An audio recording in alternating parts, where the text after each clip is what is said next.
So here's some really quick facts about what goes on in the workplace when internal communication is poor. First of all, on average, employees spend up to 2 hours a day gossiping and worrying about things. Now, it frankly doesn't even have to be things actually at work. It could be in their personal life. It could be from any bucket.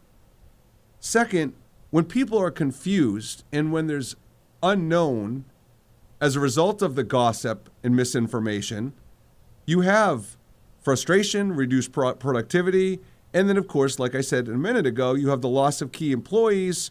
And by the way, replacing key employees costs 150% of their salary to replace on average. So when you know employee engagement, employee satisfaction, and productivity, which are essential to the survival of your business, rely on internal communication, why wouldn't that always be on the top of the list? Why wouldn't that be the focus of your plan?